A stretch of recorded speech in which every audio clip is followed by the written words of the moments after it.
this is a free empty house in Japan. The structure of the house is literally free. And there are so many of these abandoned houses everywhere in Japan. By now, you've probably heard that Japan is giving away 10 million empty houses by the end of 2023 because of the aging and shrinking population. So in Japan, there are these houses called Akiya that many people are talking about. You might have heard that these Akiya houses are being sold next to nothing. Wait, hold on a second. What's the catch? I mean, is it really free or almost free? The short answer is yes. More importantly, should you get one? So in this video, I'm going to walk you through what an Akiya is and if you should get a dirt cheap house in Japan. If you're new here, my name is Shu. In this channel, I talk about real estate investing, financial freedom in Japan. If you enjoy the content of my channel, do me a favor and subscribe to the channel. It really helps the channel grow and I'd really appreciate it. Before I begin, I have a gift for you. If you want to learn how to buy a cheap property in Japan as a foreigner, I put together a free guide that will help you own your dream house or get started with real estate investing in Japan. Click the link below in the description. Also, be sure to watch until the end because there is a special announcement that you're not going to want to miss. All right, let's get started. Okay, so let's look at what exactly Akiya are and do these houses live up to the hype that the media have created.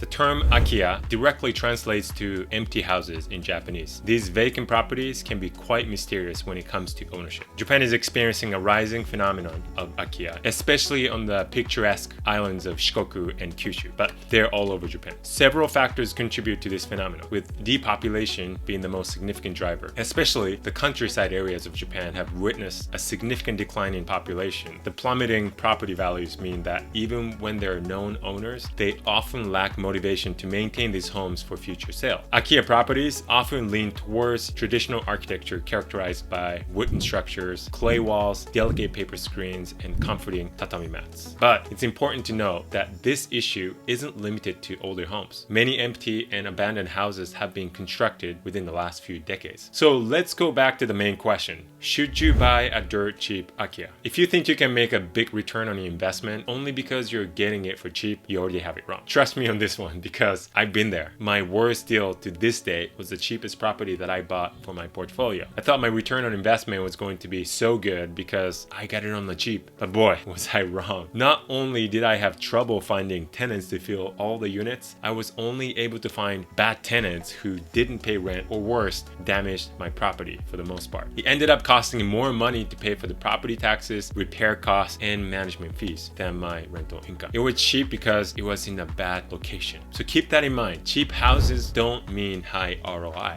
With all that in mind, in most cases, I would strongly advise people against buying a dirt cheap Akiya, like anything under $15,000. Unless you're an extreme DIYer and have many months or even years to dedicate to fixing up an old Akiya, I do not recommend going that route. But hold on, I don't want to crush your dream of owning a house in Japan for cheap. I have an even better option that you may not have considered. Buy a reasonable but still cheap by international standards house that is in good condition. Because of the declining and aging population, there are very good houses on the Japanese real estate market that don't need much work if you look around. Some of them have even been renovated in recent years to make life easier for their residents or to make them easier to sell. So when I say if you look around, you're probably wondering what to look out for. So let me go deeper into that. So this is the most important part of the video because I'm sharing a secret most investors won't share. So here's what you want to find. You want to look for a used property that is in good condition but has an unusual condition attached to it that may scare most Japanese home buyers. In Japan, we call these wakeari bukken, which literally translates to a property with flaws.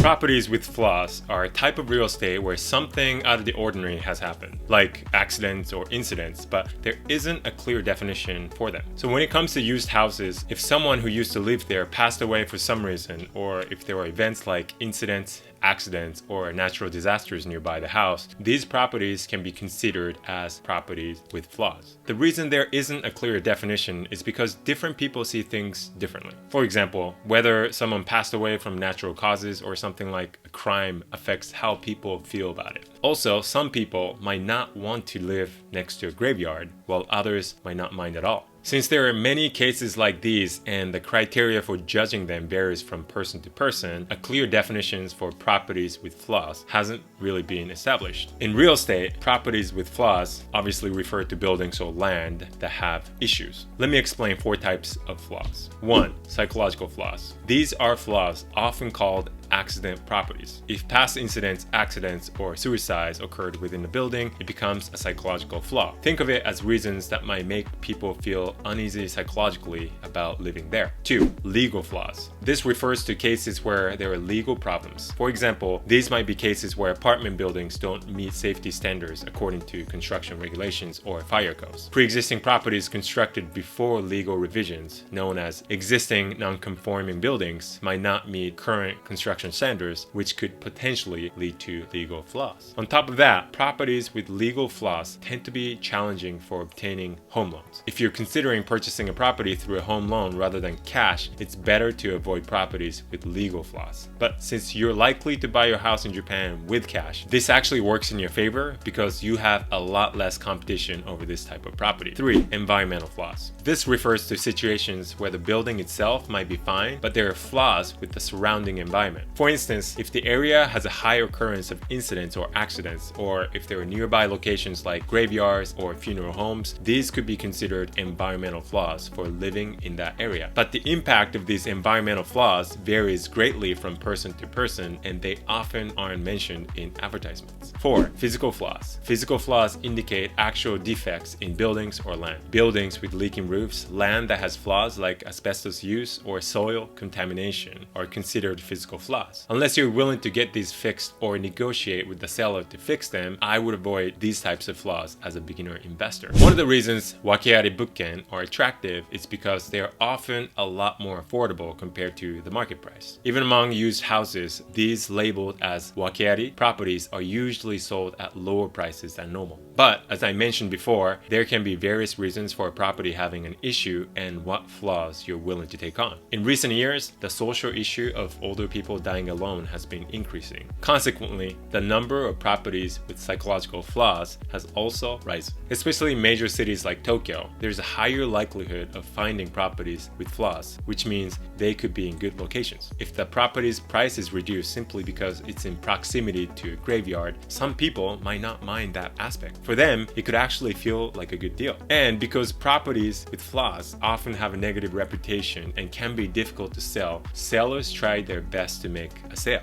This opens up possibilities for positive negotiation in terms of price. Apart from that, even though they're used houses, some sellers renovate the interior to reduce the impact of psychological flaws. This makes these properties with flaws an appealing option because you could potentially get a nicely renovated house at a low price. Even though properties with flaws are priced lower than the market rate, they are rarely labeled as such on property listing websites. Here are a few ways to find properties with flaws. Notice of disclosure. In the property information section, you might see notices of disclosure. In many cases, this indicates the possibility of psychological flaws, which can classify a property as having an issue. There are guidelines for what should and should not be disclosed in these notices. Since the necessity of disclosure depends on specific details of the issue, it's a good idea to check these guidelines beforehand. Partial renovations. As mentioned earlier, when accidents like death occurs indoors, partial renovations like changing floors or wallpaper might be carried out. In most cases where a body was found in a room, the property is not easily resellable in its original state, so partial renovations are done.